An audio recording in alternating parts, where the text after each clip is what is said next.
Welcome to the bumps in the dark.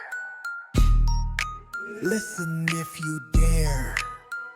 Listen if you dare.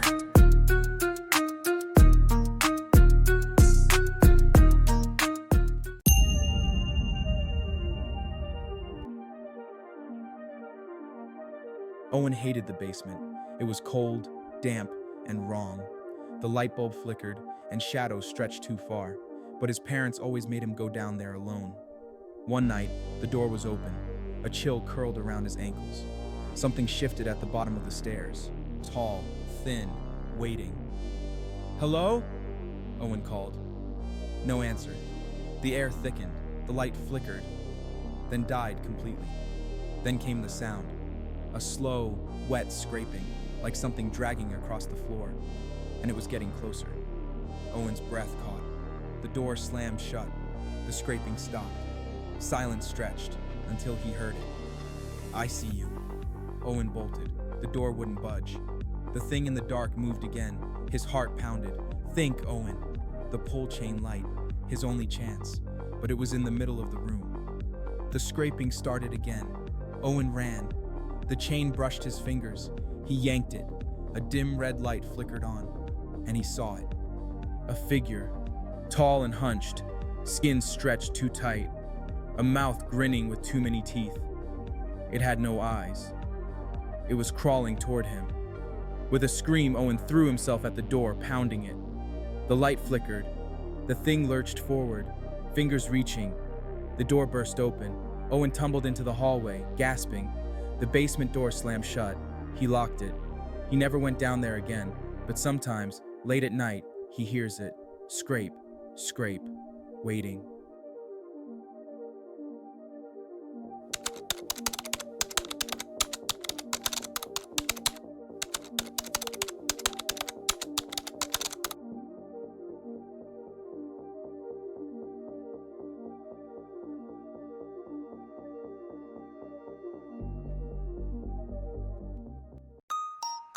Welcome to the bumps in the dark.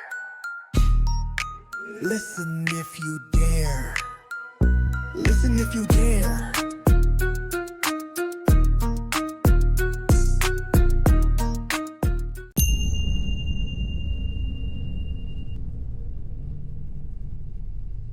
Isaac wasn't supposed to be awake, but the streak of light tearing across the night sky had jolted him up. He rushed to his window, eyes widening as something small and metallic plummeted from above, disappearing into the woods behind his house. His heart pounded with excitement. A meteor? A satellite? Slipping on his shoes, he hurried outside. What he found was a phone. A sleek, futuristic smartphone, way cooler than his old cracked one. There was no brand, no buttons, just a smooth black surface with D3V8 engraved on the back. Isaac smirked. Must be the model number. He pressed the screen. It flickered to life, and that's when everything changed. The next morning, Isaac felt off. His head throbbed, his thoughts were muddy, and worst of all, he couldn't shake the feeling that he was forgetting something. At school, things got worse. In math class, his teacher called on him. "Isaac, what's 8 plus 5? He blinked. His mind blanked. Numbers twisted, jumbled. He opened his mouth, but the answer was gone. A snicker came from behind him. Dude doesn't even know how to add. His face burned. Since when was he bad at math? Later, his friend Logan stared at him. Dude, your shoes are on the wrong feet." Isaac looked down. His stomach dropped. Something was seriously wrong. That night, he tossed and turned. His brain felt heavy, slow, tired. The last thing he remembered was setting his phone on the nightstand. Then, a sharp, cold sensation slithered up his nose. His body was paralyzed, his mind slipping. He tried to move, tried to scream, but his vision flickered to black. Over the next week, Isaac was a wreck. His grades plummeted. He couldn't remember anyone's name, couldn't remember his own locker combination. Then, at lunch, he glanced at his phone and saw something terrifying. A log screen displayed rows of files labeled "Memory Extraction Complete," each one dated from the past week. And the latest file? "Download processing." His stomach turned. What was it downloading? Panic crawled up his spine. What was happening to him? Desperate, he set up his old laptop and aimed the webcam at his bed. If something was happening at night, he was going to catch it. He woke up feeling like a zombie, his head foggy, his limbs weak. But when he checked the video, the footage was worse than he imagined. At 3:13 a.m., the phone lit up on its own. A thin black cable emerged from the charging port and slithered up his nose. Isaac choked back a scream as he watched himself lie there, motionless, while the phone siphoned something from his brain. That thing wasn't a phone, it was feeding on him, and if he didn't stop it, soon there'd be nothing left of him to drain. He zoomed in. There, etched on the back, was the truth he had ignored before. D3V8. It wasn't a model number, it was a name. Deviate. The phone was alive. Just at that moment, the phone vibrated, and the screen flickered. A text appeared. "You belong to me!" Isaac had to destroy it. But how? He tried smashing it with a hammer. It didn't leave a scratch. He dropped it in water. It didn't even glitch. He even threw it in a dumpster. It appeared back in his room the next morning. Then he had an idea. A place where things stayed trapped. Locker 329. Every kid at Black Hollow Middle School knew about it. Someone had scribbled, "Do not open. Ever," across the front in thick black marker. There were rumors, stories of voices whispering inside, of things vanishing in its depths. If anything could trap Deviate, it was that locker. The next day, he waited until the halls were empty. His hands shook as he crept toward the forbidden locker, phone clutched tight. He reached for the handle. The metal was ice cold. A whisper curled through the air, low and distorted, like a dozen voices speaking at once. "Open! Open me!" Isaac yanked open the door. The inside was pitch black, darker than it should have been.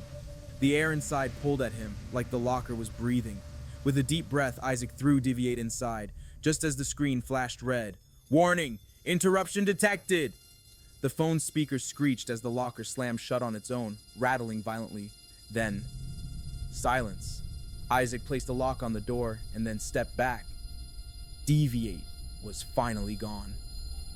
The next morning, Isaac woke up feeling normal. The brain fog was gone.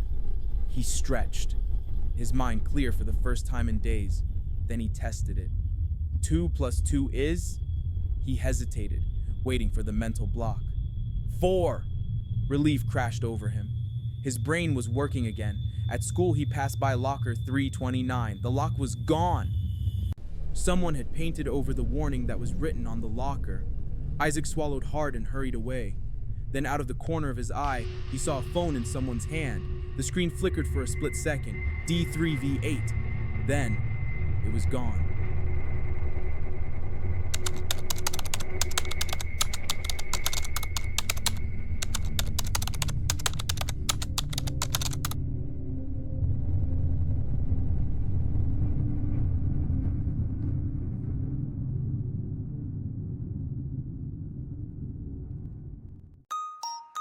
Welcome to the bumps in the dark.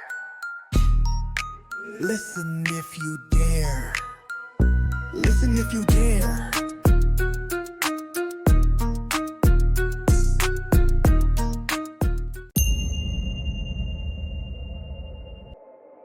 Savannah hated moving. She hated the packing, the long car rides, and most of all, she hated leaving behind everything she knew. When her parents announced they were relocating to Black Hollow, she assumed it was just another boring small town.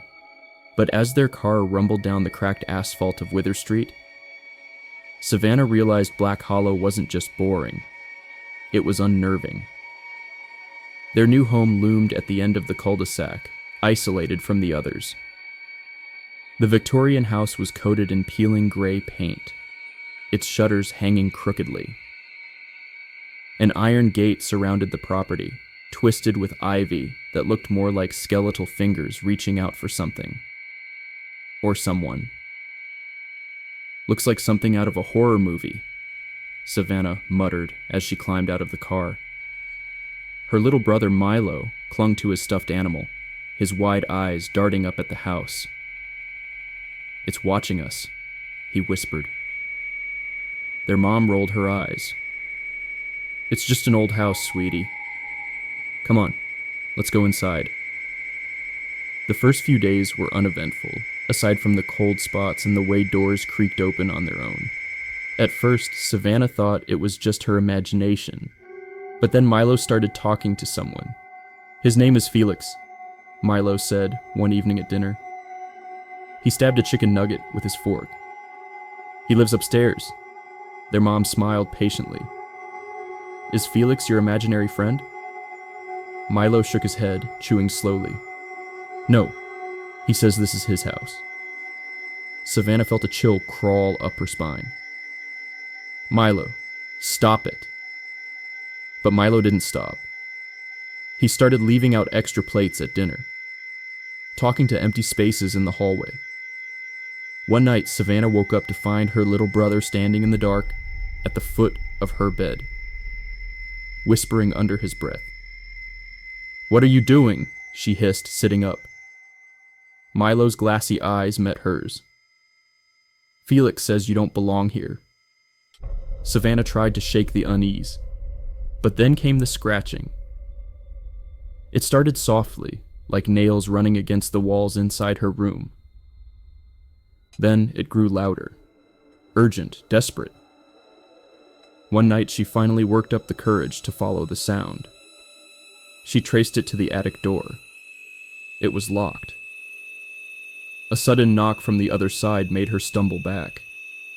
Who's there? She whispered. Silence. Then, a voice, fragile, distant. Help me. Savannah's breath hitched. Felix? A bang erupted from behind the door. The force shook the frame.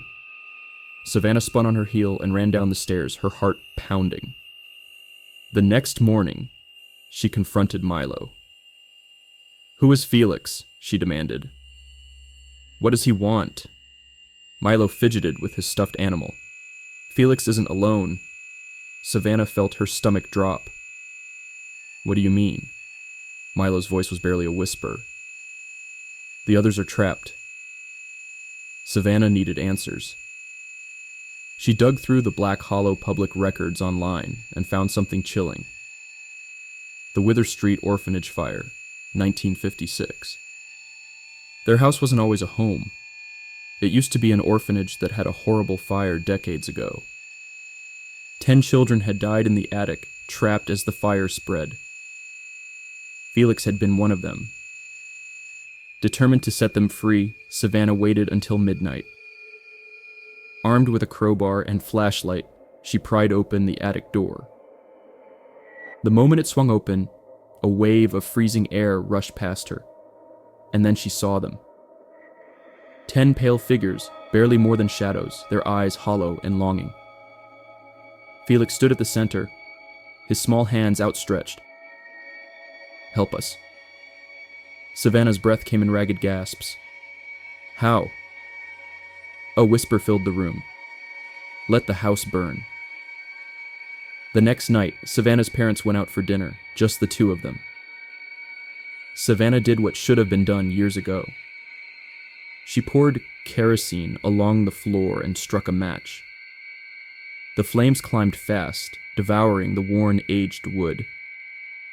As she and Milo ran outside, she swore she saw Felix smiling in the flames. By morning, Wither Street had one less house. The spirits were gone. Milo never spoke of Felix again. And Savannah never forgot the whisper that had carried through the wind. Thank you.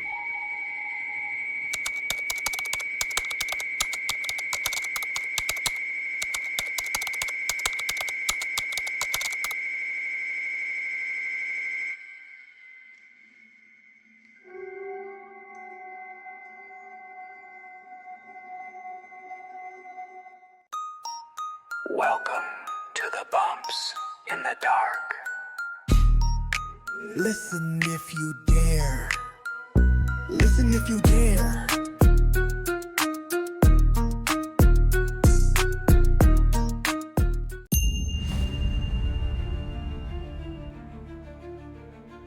Elliot and Troy had no business being out in Black Hollow Woods this late at night. But Elliot, ever the thrill seeker, insisted on proving a local legend wrong. "No one's ever really gotten lost here," he scoffed as they walked along the winding trails, their flashlight beams cutting through the thick mist. "People just exaggerate. It's a small town. How lost can we get?" Troy, more cautious, frowned. "Ever heard of Lantern Man's Hollow? They say once you pass the hollow, the woods shift, and you never find your way back." Elliot rolled his eyes. "Yeah, and Santa Claus is real too." Yet, after an hour of wandering, his confidence cracked. The trees stretched taller, unfamiliar, pressing in as the mist thickened. They should have been able to hear the town's distant traffic. Instead, there was only silence, and then the flicker of a lantern in the distance. A figure emerged from the fog, a hunched man in a tattered cloak, carrying an old iron lantern that cast a sickly green glow. "You boys seem a bit misplaced," the stranger said, his voice rough as if dragged over gravel. Troy stiffened. We need to get back to town." The lantern keeper's smile didn't reach his eyes. "I know these woods well. I could guide you out." Elliot hesitated. "You live out here?" "I keep the light for those who wander too deep," the man said cryptically. "Come, there's an inn up ahead. The keeper might help. For a price." Troy shuddered. "An inn? In the middle of the woods?" The man chuckled. "Stranger things exist in Black Hollow, don't they?" With no other choice, the boys followed. The mist grew heavier until an old, weather-beaten inn loomed before them. Its wooden sign swayed in the wind. The Crooked Lantern. The door creaked open on its own, revealing a dimly lit interior lined with dusty books and furniture covered in sheets. The air smelled of damp wood and something sour. Behind the counter stood a woman in a long black dress, her silver hair tied in a severe bun. Her sharp gaze settled on them. "Lost, are we?" she asked. "Yeah," Elliot admitted. "We need to get back to town." The woman smiled. "That depends on whether you can answer the riddle." Troy's stomach dropped. "Why does it feel like we're making a deal we don't understand?" "Everything here is a trade," the lantern keeper murmured. "You answer the riddle, you leave. Fail, and you stay." "Stay?" Elliot repeated. "Like, permanently?" The woman placed a hand over her chest. "You wouldn't be the first guest who never left." The boys exchanged a nervous glance. Elliot exhaled. "Fine, give us the riddle." The woman's eyes glowed faintly in the lantern light. "What is weightless, can be seen by the naked eye, and if placed in a room, makes it disappear?" Troy's heart pounded. His mind scrambled for an answer. Elliot frowned. "Weightless, something you can see." The woman tapped her fingers against the counter. "Time is running out." Elliot's confidence wavered. Fog?" The lantern keeper sighed. "Wrong." The woman's smile widened. "The price must be paid." The lanterns around the room flickered. The mist outside seeped in through the cracks in the walls, curling around their feet like spectral fingers. Troy felt his vision blur. He was forgetting something. His house, his family, his own name. Elliot grabbed his arm, voice panicked. "Troy, we need to..." He cut off mid-sentence, his eyes going glassy. Troy gasped. No, he had to stop this. The answer. He had to find the answer. Weightless, seen, makes something disappear. A shadow? It's darkness, Troy blurted. You put it in a room and light disappears. Silence. The woman's gaze darkened. The mist stopped creeping forward. The eerie glow of the lantern flickered, then sputtered out. Elliot stumbled back, his eyes clearing. What happened? The woman sighed. Correct. The entire inn quaked.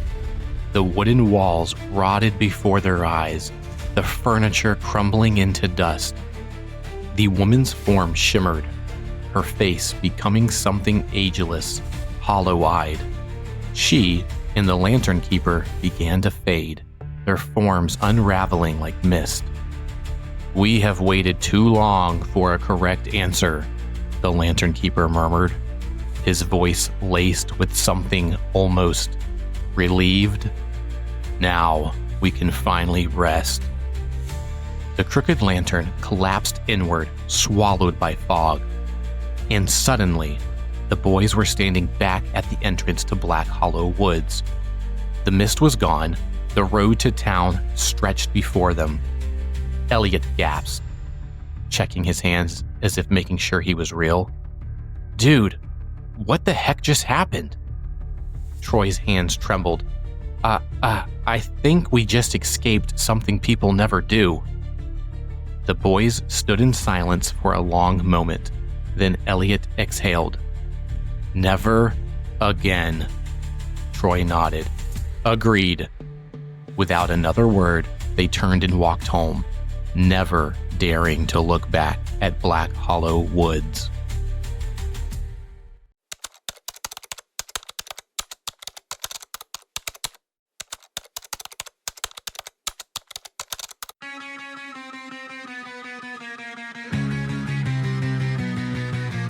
Midnight fog, the shadows crawl, footsteps echo down the hall. Doors creak open, whispers sigh, something unseen is passing by. Lanterns flicker, the cold wind hums a warning song. Do you hear the drums? They whisper your name when the night turns black. No turning around, there's no going back. In Black Hollow streets where nightmares start, you'll find the bumps in the dark.